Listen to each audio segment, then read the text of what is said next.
Hello, good day. Welcome to the 1 Minute Astro Guide. In this video, we are going to talk about connecting your mount to your computer. Let's start with the equipments you will need.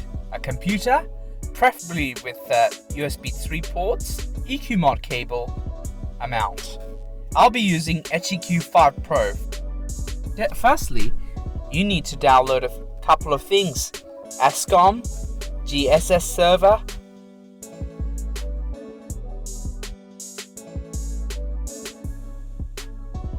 drivers for your EQ mod cable. Once all these softwares are downloaded and installed, connect your EQ mod cable with the computer. Open GS server, go to the panel at the left hand side, select COM port to whatever is available, select mount type, click CDC to get an accurate location of your mount.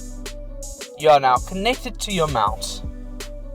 You can now install softwares like Stereo or Nina to control your mount.